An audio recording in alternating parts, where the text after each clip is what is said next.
Hey everybody, it's Jason from the Texas Gun Vault. Once again, I'm coming to you with the Texas Gun Vault Poll Question of the Week, a weekly vlog that I put out where I ask you, as my viewers and subscribers, about something that deals with gun culture, politics, current events, the news, or something fun like EDC that I want to get your thoughts and opinions on. And this week's question definitely deals with politics. Now, I know I've been making some videos here on the Texas Gun Vault too about why you're probably going to lose your gun rights in the next presidential administration because of all of this stuff going on with Donald Trump and these indictments and how many people, even on the right and the Republicans, are against him, which I totally understand. He's not the world's greatest candidate or the world's greatest person, but they underestimate the power that he has over a large contingency of people that will walk over glass and through fire to vote for him. And if you get him off the ballot, my prediction is a lot of people will stay home. A lot of people that may normally not vote for Republicans or may not vote at all. They don't have anybody to come to the polls for. While you might be very involved in politics and follow things and be like, we can win with anybody. Okay, maybe those candidates are better. My personal thought and opinion and prediction is if it's not Donald Trump, a lot of people just aren't going to care. And once again, the Democrats will win. Not only the presidency, but also the House of Representatives. And once they get that and the Senate, well, all bets are off. You can guarantee they're going to try to ram through their agenda, starting with gun control, because they never let an opportunity go to waste, unlike the Republicans. And in these videos, I've been talking about how I'm not even registered to vote anymore. Because, number one, I don't trust our voting system. I have no belief that my vote is, number one, actually counted. And if it is counteracted by many other people that are uneducated, don't care, or possibly vote multiple times. I can't prove any of that, but it's just how I feel, and I have that right to feel that way. Another reason that I don't vote is because I want to vote for someone and not against someone. Many times the argument when people tell me who I need to vote for, they go, well, you got to vote for this person because this other person is going to take your guns. They're going to do this. Okay, well, so I'm voting against this person, but not for this person. But what's this person I'm supposed to vote for going to do? Oh wait, they're going to end up doing the same thing. They're a wishy-washy Republican. They're a rhino or a Republican in name only. So essentially, I get exactly the same thing I would have gotten with the person I'm voting against, just at a slower pace. I've heard it said many times, the Republicans are just the Democrats going the speed limit. One thing that I really respect about the Democrats is that they vote as a block. Many times they don't have any defectors. If they're able to get a legislature by one vote, they will ram through their agenda. Republicans can have a supermajority, and you have a whole bunch of them that defect and will go to the Democrat side when it comes to voting on certain issues. And they'll be like, whoa, we can't do this. We need to slow this down. We need to listen to the people across the aisle. But the Democrats, nope. They have a one-vote majority, and they will rewrite the entire Constitution. They will change 250 years of precedent to get their agenda through. They will change the rules. They're fighters, and they play for keeps. But the Republicans, no, they don't. And what do they ask for us every 4 years? Come back to the polls and vote for us. Okay? Why? Well, the Democrats are bad. You need to go vote against them. They're going to take your guns. Okay, are you going to do anything to expand gun rights? Oh yeah, we're going to do lots of stuff to expand gun rights. Okay, I'll vote for you. Okay, you won. What are you going to do to expand gun rights? Oh, well, we don't have supermajorities in both houses. I don't know. I'm not happy with the bill completely. I can't vote for it. We're not going to even advance the bill right now, but yeah. But I thought you said you were going to advance gun rights. It's not just going to happen this time. Well, why am I voting for you? I feel like so many people have that abused spouse syndrome. They keep going back to the people that abuse them because these people keep telling them, I'll expand gun rights. I'll vote for you. I'll get these bills passed. and they never do. But these are just personal feelings of mine. But I wanted to ask you guys how you guys navigate this landscape, how you think about it, or do you just go along and play the game, which is perfectly fine, and you're right. So, with all of that said, let's dive right into this week's poll question. This past week, we have heard rumblings of yet another proposed rule from the ATF. This new rule, which has yet to be proposed or published, is rumored to change the definition of who is required to run a background check when selling a firearm and extend it to almost everyone. This creates an executive order implementing universal background checks. The language that creates this authority is being derived from a bill that was passed with bipartisan support called the Bipartisan Safer Communities Act, which altered the meaning of who is in the business of selling firearms to anyone selling firearms for profit. This bill would not have been possible without a few Republican defectors who voted for it.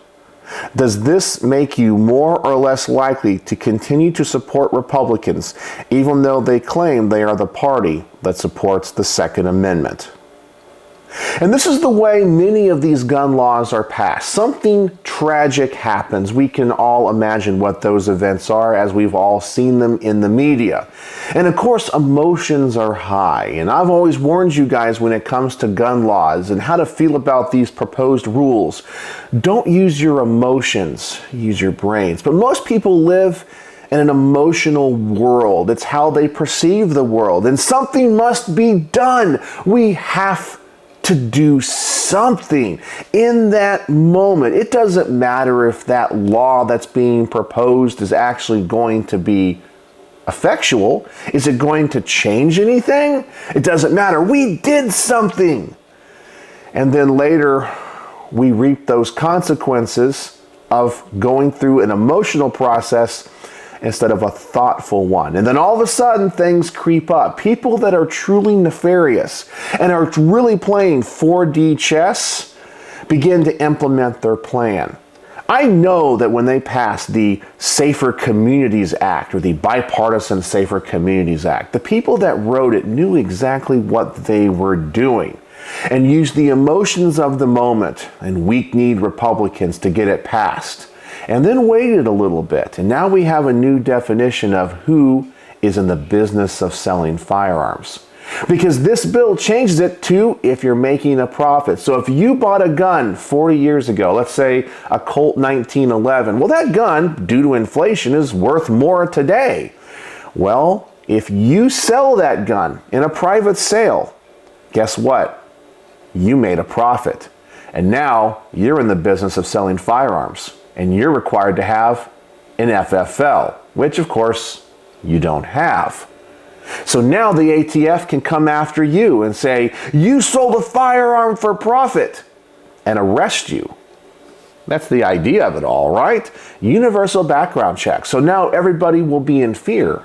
And if you live in a state where private sales are allowed, you'll go to an FFL, which puts these transfers on a 4473. And as the ATF is closing these FFLs down, they take these 4473s and digitizes them. And now they have a transfer record and they know who owns them. And I know for a lot of you, that's something that you really fear. I remember talking about the ATF pistol brace rule. And in good reason, you should fear something like that, especially when it comes to Title I firearms like pistols, revolvers, regular shotguns, regular rifles. Well, they're creating a database. And what do you think is going to happen when they implement the true big law? Well, they're going to come after you. That's the whole point. But who made this possible? The Republicans. Yeah, the Democrats wrote it and voted for it, but they needed Republican support. And they got it. It might have been only a handful of them, but it was enough to get the bill across the finish line. And now we have to reap what they sowed. And it makes me wonder once again, why so many people buy the line that the Republicans are truly pro-Second Amendment. Usually when we think of pro-Second Amendment these days, it's the Republicans stopping a piece of gun control. Well, good, you stopped a piece of gun control. Things don't get any worse.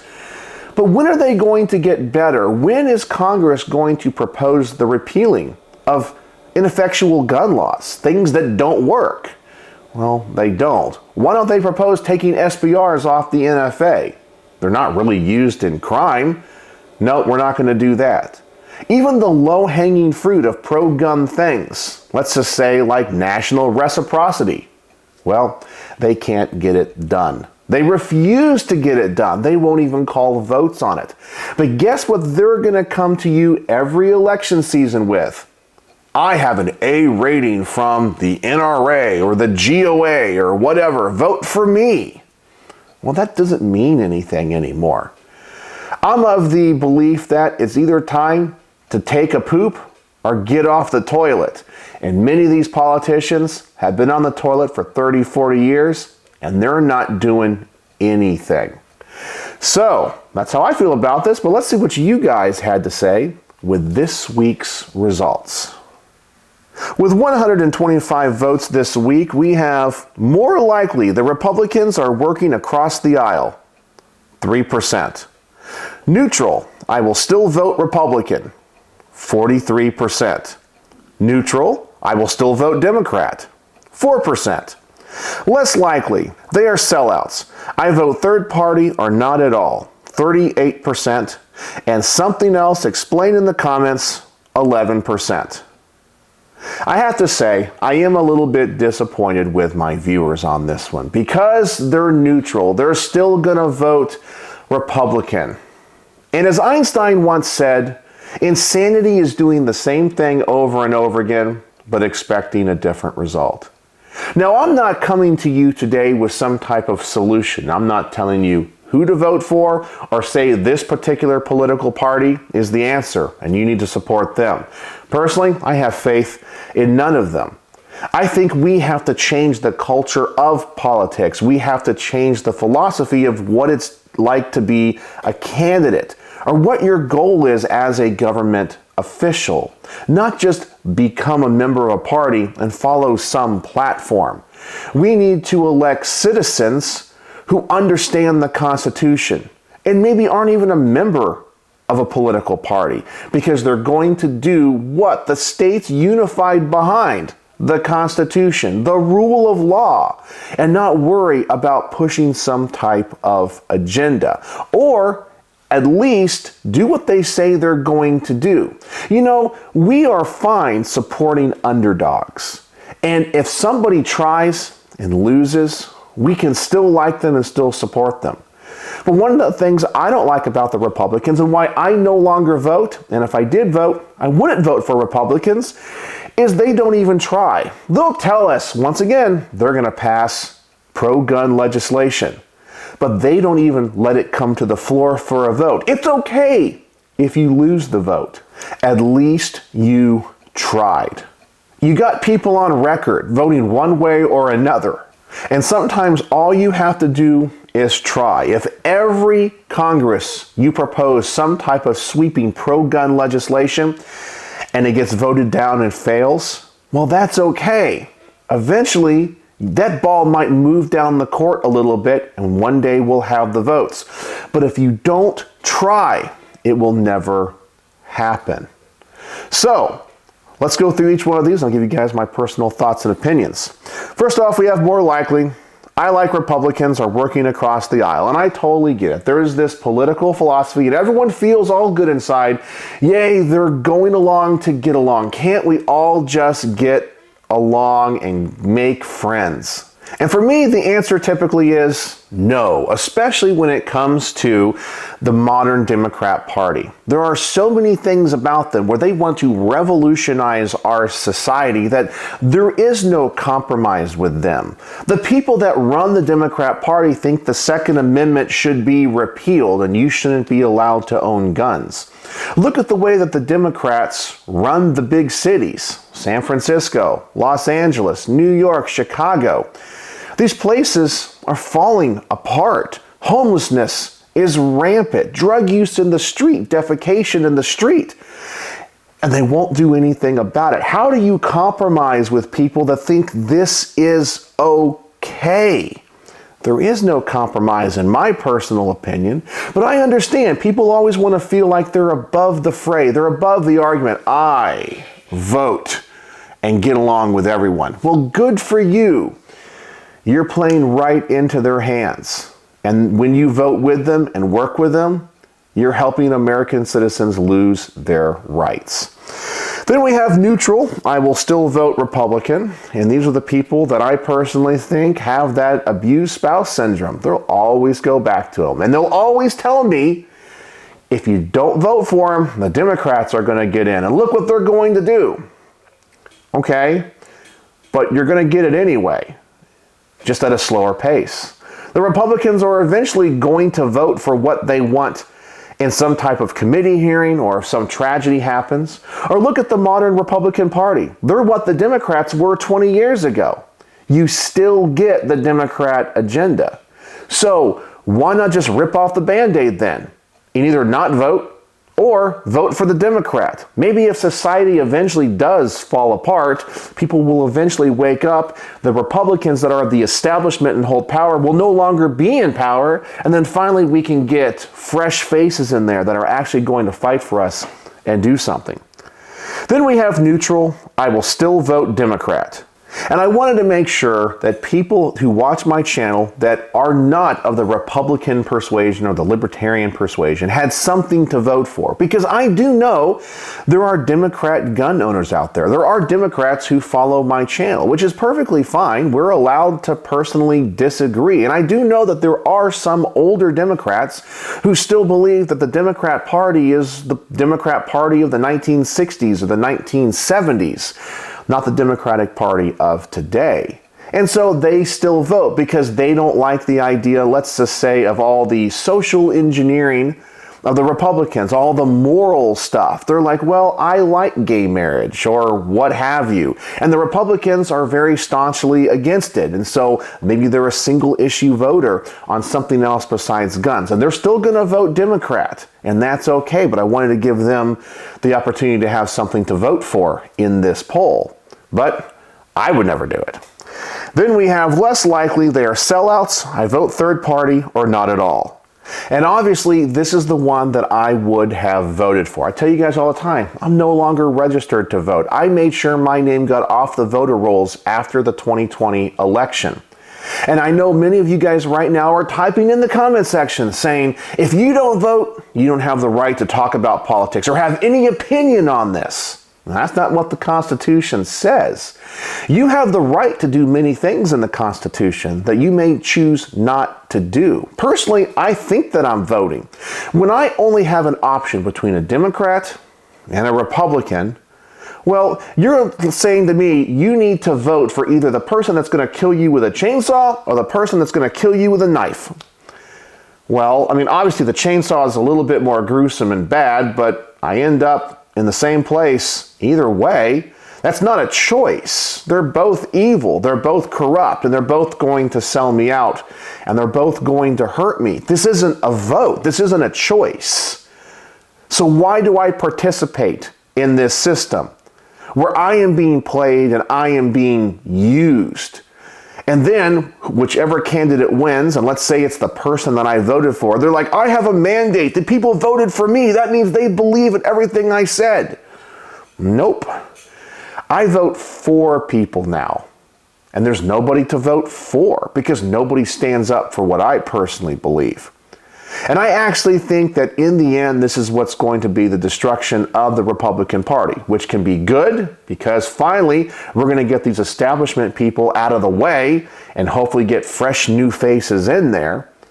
But also it's bad because, yeah, inevitably the Democrats are going to win and we could go through a period of very bad times in the United States. Imagine San Francisco, but escalated up to the entire country. Yeah, that's not something that I really want to see, but I don't see any other way out. It just seems to be inevitable, whether it happens this year or in 50 years. It's going to happen unless we change course, and we have to come up with something that is going to change course. And that's what this whole video is about. And then something else, explain in the comments, 11%. That's a lot for that fifth option. Normally it's only about 1 or 2%. And I think most of the people that would have voted this way were saying, I vote on the candidate, not the party. I totally get it. But when you do that, you're still voting for a party, because let's just say you like somebody on a particular issue. If they're a member of the Democrat Party, they're just going to vote that whole platform. So you really are voting for the platform. So that's how I think about all this and what I feel. As I said, I try not to go into the world of feelings too often, but I know some of you guys are upset with me, but that's okay. But we can disagree and still be friends. So now you know what I think. So let's go and see what you guys think with the top rated comments of the week. And the top rated comment of the week comes from Wazowski PHX, who says, I honestly think the two main parties, Democrat and Republican, don't honor their oath. I used to be Democrat. I used to be Republican. I also used to be a libertarian. Now, I don't affiliate myself with any political party. I think we need to stick to the Constitution and let everyone live their life as they choose to do, just as long as it doesn't hurt anyone else. And that really is the plank of the libertarian platform, not the party, but the concept, the political philosophy of libertarianism. And that's what I believe. I'm not a member of the Libertarian Party. I don't vote, but I'm a libertarian, small L. I feel that you should do whatever it is you want to do as long as you don't affect anyone else or hurt anyone else. That's just it. And I agree with this comment 100%.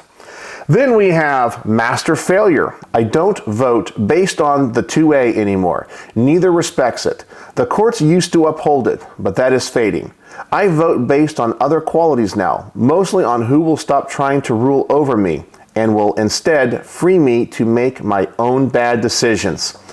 Sounds like a libertarian. Not a big L libertarian, a little L libertarian. And I agree with that sentiment 100%. And I'm so glad the top two comments are exactly how I personally feel. Big John HTX says, plain and simple, don't trust any of them. They're just going to do what pleases the people who back them financially and politically. You know, one of the things that always makes me sad is when you do hear of somebody, a fresh face, making it to Congress, and they get up there and they say, I can't do anything, because on camera, all these people are fighting, the Democrats and the Republicans. And then when the cameras get shut off, they all go down to the local bar, the local steakhouse, and they all party together. They're all working together. Yeah, it's pretty disheartening. They don't care about you. They care about their political power. They care about living in that world forever. You don't believe me? Look who's running the parties. You have Mitch McConnell. The guy obviously is starting to have mental decline. He won't resign. You have Dianne Feinstein, who is on death's doorstep. We all know she has dementia or Alzheimer's. She's 90-something years old. She's frail. She's sickly. And you would think she would want to spend the last days of her life surrounded by her family. But instead, where is she? Washington, D.C.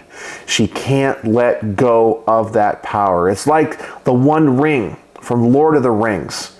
It rules over them. They can't let it go. They want to die as a senator. It doesn't matter about you or doing what's best for her constituency. She wants to be in power. Then we have Litzine Zoots, who says, I've heard Brandon Herrera is running for Congress in Texas. I would vote for him if I lived in his district. And I think that's great. I'm glad that he's running. He doesn't live in my district. I think he's way out in West Texas. And if he does get elected, let's just be honest, what's going to happen? Well, I definitely think he would be a firebrand. He would go there and probably try to do what he said he was going to do. But he would be one of many. And so he wouldn't be able to get anything done. He would be a freshman, and he would be told by the people who are the higher ups, if you don't vote for these things, if you don't do this, you're not going to get on a committee. We're never even going to consider your bills. And when it comes time to run again, we're not going to support you. In fact, we're going to make sure that people primary you. We're going to pour all this money into someone that will defeat you, who will support us. The only way to win and change this culture is you have to have a huge influx of these new faces. Just like the squad of the Democrats, we need a squad of Republicans. But I don't see that happening in the near future. And then finally, we have N.G. Willard, who says, I'm actually surprised I'm not the only one who just doesn't vote. I've pretty much lost faith in the political system. They all work together and have hardly been about anything other than their pockets or us. Any issue they can blow up, they'll make money off instead of just trying to eliminate or solve it to make things easier on us in the short and long run. I used to get that feels good moment where it seemed like people were really on our side. Getting all up in the ATF director's face, big boy, give me a yes or no speaking to him. What a lovely play, award-worthy acting. And yeah, when it comes to all these committee hearings, they get in the face of the ATF director, they show them statistics, explain this. And then after the committee hearing, it all just goes away and we go back to regular life and the ATF always wins. They get their pistol brace rule, they get all these things, but then we have to go fight it in court. And let's just be honest, many of these courts, they're not siding with you, they're not siding with me. They're always going to side with the government because those judges want to go to the cocktail parties. They want to be considered for higher up positions. Trust me, every district judge wants to be an appellate judge. And every appellate judge wants to be a Supreme Court justice. And you don't climb that ladder if you don't give the government what they want, the politicians what they want, because they're the ones that are going to have to confirm you. So the system is no longer fair. There's no separation of the branches. Yeah, once in a while you got a judge here or there, maybe somebody close to retirement that doesn't care, might be on our side. Hopefully, Judge Roger Benitez out in California will rule against the California assault weapon ban soon. He's been sitting on that case and that decision for a very long time. But let's just be honest, for the most part, the courts are not going to help us. They're not going to save us. Even if Roger Benitez's ruling is very pro-Second Amendment, we all know it's going to be immediately overturned by the Ninth Circuit. It's going to go to an en banc review, and then the fight begins all over again for years and years and years. We've lost. And we just have to admit it because the people that are in power have institutionalized that power. And they come back to you every election cycle promising you things that never get done. If you ran a company and you hired a CEO and he said unequivocally, I will do this. And then after 4 years, that CEO hasn't done that thing, as a board of director, what are you going to do? You fire the CEO because they didn't do what they said they were going to do. But in the world of politics, you go, well, we're going to keep this CEO on because he's definitely better than the other guy. No, that's not the way business works. That's not the way government should work or politics should work. So I know there's some of you guys out there that are very upset with me. How dare you not vote? Well, this is how I personally feel. And it's how I personally feel that I need to involve myself in the political system. If a candidate wants my vote, he'll have to earn it. But if you give your vote freely, just willy-nilly to anybody, it has no power, it has no sway. They know that you're going to vote for them. You don't even know who they are just because they have an R by their name. They're using you, they're playing you. You're not voting for anybody. You're voting for your feelings, and you're playing a game you'll never win because you don't understand your opposition, the people that want to take your gun rights, the true tyrants. They never stop, they never sleep, and they're always trying to come up with some type of contrivance to take your rights. And the people on our side, as long as they're stopping things from time to time, they give no thought to helping advance your rights. And a lot of times people will vote for just stopping things instead of advancing the ball. So I hope that you guys think about your vote, who you vote for and why you vote for them.